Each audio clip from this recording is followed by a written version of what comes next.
ನಮಸ್ಕಾರ ಪ್ರೀತಿಯ ವೀಕ್ಷಕರಿಗೆಲ್ಲ ಮನೆ ಗೃಹಿಣಿ ಚಾನಲ್ಗೆ ಆತ್ಮೀಯವಾದ ಸ್ವಾಗತ. ಈ ಸುಡು ಬೇಸಿಗೆಯ ಬಿಸಿಲಿಗೆ ಒಂದು ಒಳ್ಳೆ ಚಂದದ ಆರೋಗ್ಯಕರವಾದಂತಹ ರಾಗಿ ಹಿಟ್ಟಿನ ಜ್ಯೂಸ್ ರೆಸಿಪಿಯನ್ನು ಮಾಡಿ ತೋರಿಸ್ತಾ ಇದ್ದೀನಿ. 1 ಗ್ಲಾಸ್ ಕುಡಿದ್ರೆ ಸಾಕು, ದೇಹದ ದಣಿವು ಹೊರಟೋಗಿ ನಿಶಕ್ತಿತನ ಕಡಿಮೆ ಆಗಿ ತಕ್ಷಣದ ಒಂದು ಎನರ್ಜಿಯನ್ನು ಕೊಡುವಂತಹ ಎನರ್ಜಿ ಬೂಸ್ಟರ್ ಜ್ಯೂಸ್ ರೆಸಿಪಿ. ಸಕ್ಕರೆ ಆಗಲಿ ಯಾವುದೇ ಥರದ ಫುಡ್ ಕಲರ್ ಆಗಲಿ ಬಳಸದೆ ಮನೆಯಲ್ಲಿರುವಂತಹ ಕೆಲವು ಪದಾರ್ಥಗಳನ್ನು ಬಳಸಿ ಆರೋಗ್ಯಕರ ರೀತಿಯಲ್ಲಿ ಅಮೃತದಷ್ಟೇ ಹಿತವಾದಂತಹ ರಾಗಿ ಹಿಟ್ಟಿನ ಜ್ಯೂಸ್ ರೆಸಿಪಿ ಹೇಗೆ ಮಾಡೋದು ಅಂತ ವಿಡಿಯೋನ ಸ್ಕಿಪ್ ಮಾಡದೆ ನೋಡಿ ಅಂತ ರಿಕ್ವೆಸ್ಟ್ ಮಾಡ್ತಾ, ಹಾಗೆ ವಿಡಿಯೋ ಇಷ್ಟ ಆದರೆ ಒಂದು ಲೈಕ್ ಮಾಡೋದನ್ನು ಮರಿಬೇಡಿ.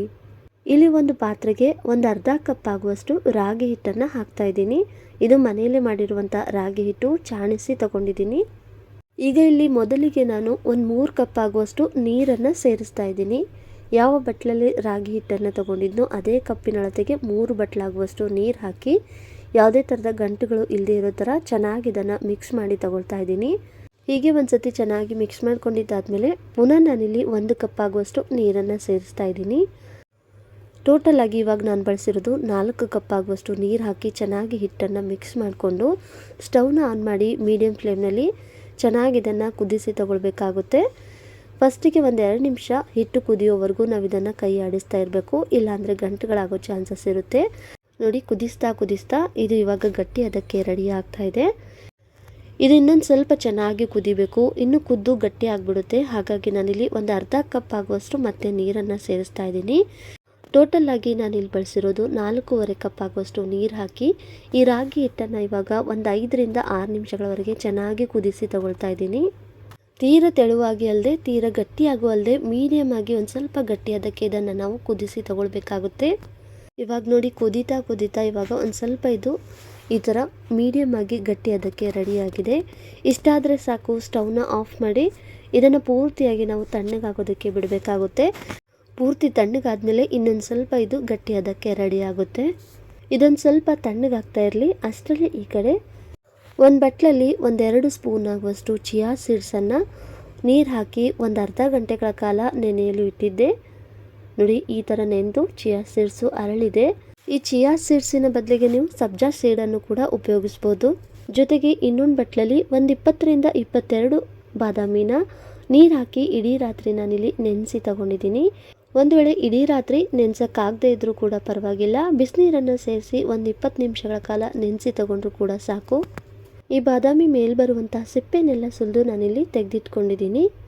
ಇಲ್ಲಿ ಮಿಕ್ಸರ್ ಜಾರ್ನ ತಗೊಂಡು ಈ ಬಾದಾಮಿನ ಸೇರಿಸಿ ಜೊತೆಗೆ ಒಂದು ಅರ್ಧ ಹೋಳಾಗುವಷ್ಟು, ಅಂದರೆ ಒಂದು ಚಿಕ್ಕ ಬೀಟ್ರೂಟಲ್ಲಿ ಈ ಥರ ಅರ್ಧ ಹೋಳಾಗುವಷ್ಟು ಬೀಟ್ರೂಟನ್ನು ತಗೊಂಡು ಇದನ್ನು ತುರಿದು ಈ ಬಾದಾಮಿ ಜೊತೆಗೆ ಹಾಕಿ ಗ್ರೈಂಡ್ ಮಾಡಿ ತಗೊಳ್ಬೇಕಾಗುತ್ತೆ ಪೂರ್ತಿ ನೈಸಾಗಿ. ಇದು ಸ್ವಲ್ಪ ಕಲರ್ಗೋಸ್ಕರ ಅಂತ ನಾನಲ್ಲಿ ಬೀಟ್ರೂಟನ್ನು ಬಳಸಿರೋದು. ಬೇಕು ಅಂದರೆ ನೀವು ಸೇರಿಸ್ಬೋದು, ಇಲ್ಲ ಅಂದರೆ ಸ್ಕಿಪ್ ಮಾಡ್ಬೋದು. ಇದ್ರ ಬದಲಿಗೆ ನೀವು ರೋಸ್ ಎಸೆನ್ಸ್ ಬರುತ್ತಲ್ಲ ಅದನ್ನು ಕೂಡ ಬಳಸ್ಬೋದು, ಇಲ್ಲ ಹಾಗೇನೂ ಕೂಡ ಈ ಜ್ಯೂಸನ್ನು ರೆಡಿ ಮಾಡ್ಕೊಳ್ಬೋದು. ಇವಾಗ ಪೂರ್ತಿಯಾಗಿ ತಣ್ಣಗಾಗಿರುವಂಥ ರಾಗಿ ಗಂಜಿನ ಸೇರಿಸಿ ನಂತರ 1-2 ಚಮಚ ಆಗುವಷ್ಟು ಕಾಯಿ ತುರಿನ ಸೇರಿಸ್ತಾ ಇದ್ದೀನಿ. ಹಾಗೆಯೇ ರುಚಿಗೆ ನಾನಿಲ್ಲಿ 1 ಕಪ್ ಆಗುವಷ್ಟು ಬೆಲ್ಲನ ಸೇರಿಸಿದ್ದೀನಿ. ಸ್ವಲ್ಪ ಫ್ಲೇವರ್ಗೋಸ್ಕರ 1-2 ಏಲಕ್ಕಿನ ಈ ಥರ ಜಜ್ಜಿ ಸೇರಿಸ್ತಾ ಇದ್ದೀನಿ. ಜೊತೆಗೆ ಕಾಯಿಸಿ ಆರಿಸಿದಂತಹ 1 ಕಪ್ ಆಗುವಷ್ಟು ಹಾಲನ್ನು ಸ್ವಲ್ಪನೇ ಸೇರಿಸ್ತಾ ಇದನ್ನು ನೈಸಾಗಿ ಗ್ರೈಂಡ್ ಮಾಡಿ ತಗೊಳ್ತಾ ಇದ್ದೀನಿ. ಈ ಜ್ಯೂಸನ್ನು ಸ್ವಲ್ಪ ಶೋಧಿಸಿ ತಗೊಳ್ಬೋದು, ಇಲ್ಲಾಂದರೆ ಹಾಗೇನೂ ಕೂಡ ನೀವು ಇದನ್ನು ಸರ್ವ್ ಮಾಡ್ಬೋದು. ಇನ್ನುಳಿದಂಥ ಹಾಲನ್ನು ಕೂಡ ಸೇರಿಸಿ ಚೆನ್ನಾಗಿ ಇದನ್ನು ಒಂದ್ಸತಿ ಮಿಕ್ಸ್ ಮಾಡ್ಕೊಳ್ತಾ ಇದ್ದೀನಿ. ಇಲ್ಲಿ ಪ್ಯಾಕೆಟ್ ಹಾಲಿನ ಬದಲಿಗೆ ನೀವು ಕಾಯಿ ಹಾಲನ್ನು ಕೂಡ ಬಳಸಿ ಈ ಜ್ಯೂಸನ್ನು ರೆಡಿ ಮಾಡ್ಕೊಳ್ಬೋದು. ಇನ್ನೂ ಟೇಸ್ಟು ಹೆಚ್ಚಾಗುತ್ತೆ ಅಂತಲೇ ಹೇಳ್ಬೋದು. ಕೊನೆಯದಾಗಿ ಇವಾಗ ನೆನೆಸಿರ್ತಕ್ಕಂಥ ಚಿಯಾ ಸೀಡ್ಸನ್ನು ಹಾಕಿ ಚೆನ್ನಾಗಿ ಇದನ್ನು ಮಿಕ್ಸ್ ಮಾಡಿ ತಗೊಂಡ್ರೆ ಸಾಕು, ಸೂಪರ್ ಆಗಿರುವಂತಹ ರಾಗಿ ಹಿಟ್ಟಿನ ಜ್ಯೂಸ್ ರೆಡಿ ಆಗುತ್ತೆ.